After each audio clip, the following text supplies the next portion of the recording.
We continue to follow this story very closely. The U.S. Special Envoy to Haiti resigning an hour ago. Daniel Foote leaving his post as ambassador amid the mass deportation of Haitian migrants at the southern border that you have been seeing. The agents on horseback whipping Haitians into the water. Joining me now to unpack all of this is BNC's Chief Foreign Affairs Correspondent Nayyera Haq. And Nayyera, the ambassador calling the deportation of Haitian migrants inhumane.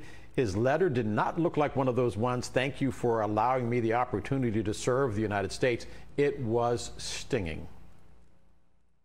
This is a devastating resignation for the Biden administration, because this was the person who was supposed to keep them honest on what needed to be done with Haiti and how to rebuild the U.S. relationship with that devastated country.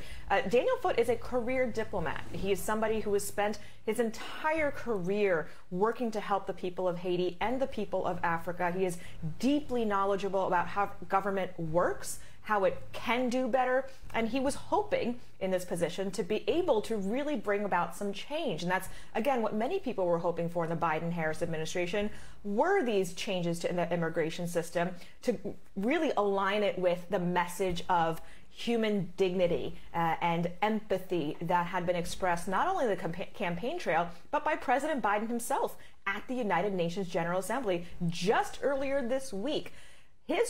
Daniel Foote's resignation is a deep loss to the administration, not just of expertise, but also because the letter said that he'd effectively given up because he had been overlooked, he had gone unheard, and it pointed not direct fingers at the White House, but certainly at the people in charge making decisions on their own, irrespective of what the real need is of the people of Haiti and the real challenges for migrants. He also pointed out a dirty little secret of diplomacy, especially when it comes to Haiti. It is a massive footprint there. The U.S. Embassy in Haiti is massive. And yet he said, I need protection from the gangs in Haiti for my own security, and you're sending these people back saying that they will be okay once they land on the ground. The hypocrisy was just overflowing, just as we see these Haitians overflowing at the U.S.-Mexico border. This administration's current policy towards the people of Haiti and towards the Haiti migrants on the border is a policy that is designed for white Americans to feel comfortable. It is not a policy that is designed to help the people of Haiti.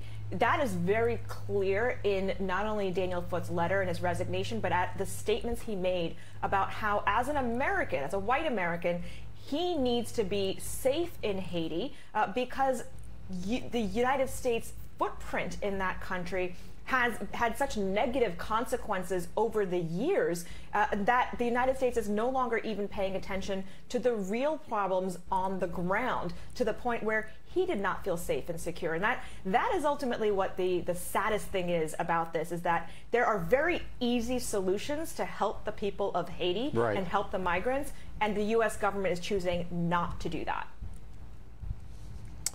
Nayyera Haq, our Chief Foreign Affairs Correspondent. Nayyera, as always, thank you very much. The second hour of DC Today, right after the break. Stay with us.